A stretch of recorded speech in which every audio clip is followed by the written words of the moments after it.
Surpassing the Spatula by Stephen Parrish. My mother-in-law's potato salad recipe remained a secret for years.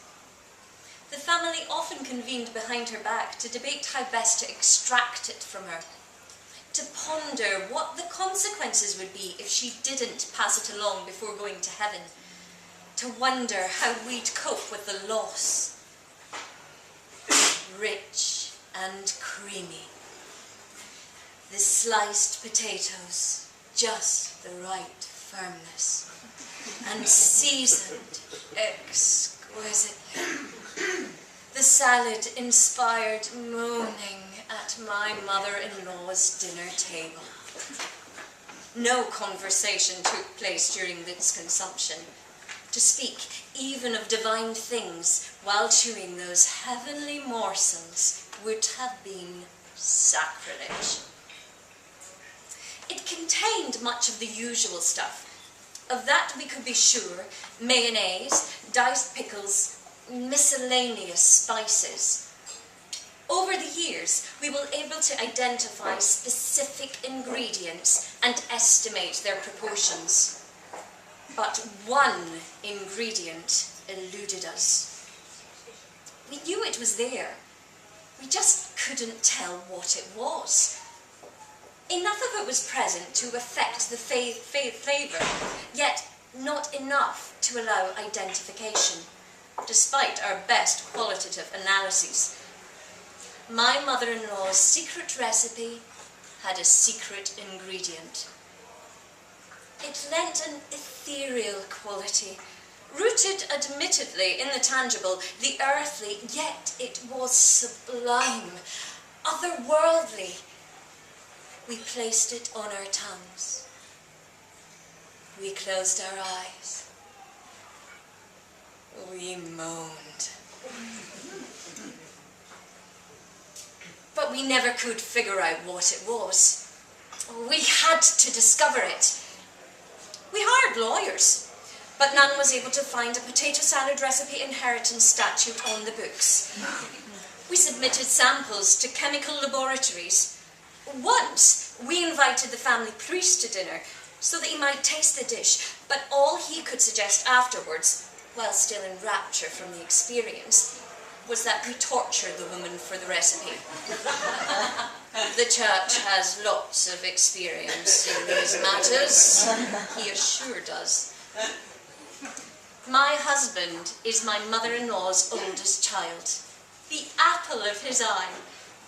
The love between them is inviolable. We turned to him, thinking perhaps an appeal to emotion would do the job.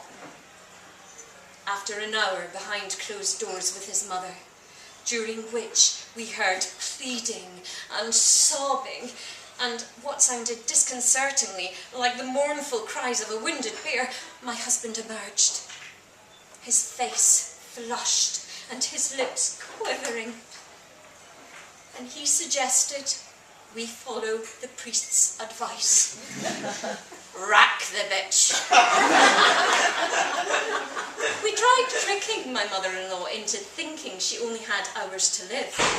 We dressed up in white sheets, masquerading as ghosts of meals yet to come, and haunted her bedroom.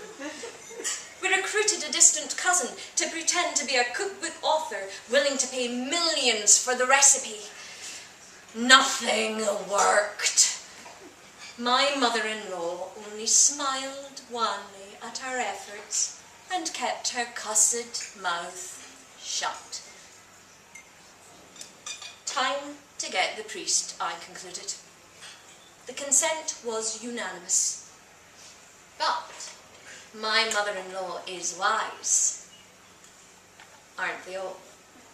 She knew the time had come to select a potato salad recipe heir, or else face the rack. I confess that after having suffered years of frustrated longing, I hoped she'd opt for the latter. That is, until I found out her selection was me. It was a balmy autumn day. The call was ordinary. "Can you come over for a minute?" Naturally, I always came when my mother-in-law called. When I arrived, she handed me the key to the basement door and beckoned me with her index finger. "Follow." She led me into the corner of the basement, where she pulled a string, switching on a light bulb that protruded nakedly from the cement wall. The light glowed in muted orange, diffused by dust and sagging cobwebs.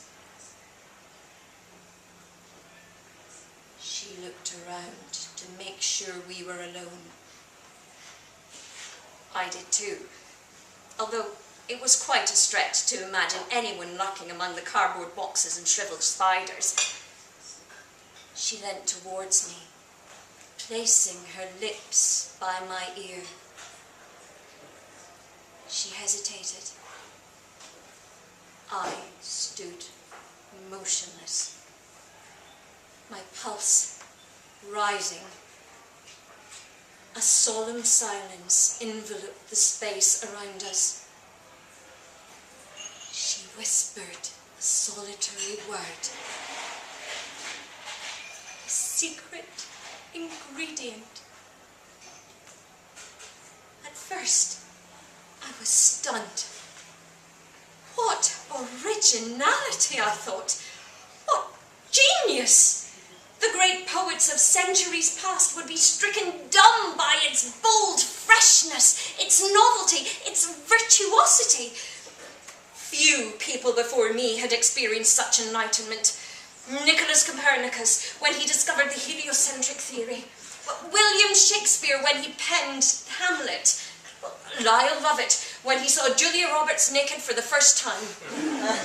I dropped to my knees and gave thanks to my mother-in-law, to my parents for the selfish debauchery that spawned me, to Plato's realm of ideas, where my mother-in-law's potato salad surely represented the ideal of all potato salads in the vulgar terrestrial domain.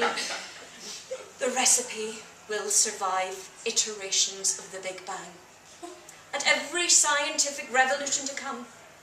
When 19th century physicists postulated the ether, wrong though they were, they unwittingly constructed a medium, an affirmation, a metaphysical stamp of approval for the perpetuation of my mother-in-law's potato salad. I was humbled, speechless. Had a switch been at hand, I would have flagellated myself in compliant and docile subjugation to the great vortex from which everything sprang. My mother-in-law tapped me on the shoulder. I looked up. She handed me a spatula, a symbol of the transfer of sacred knowledge. I took it and wept. I understood my responsibility as the anointed one. I vowed never to let my family down. They're treating me with newfound respect these days. When I enter a room, groups part and all eyes turn to me. The air is thick with reverence. I'm even getting curtsies from the younger girls. I let them hold my apron. We're planning a gathering this weekend. The bustle of preparation pleases me.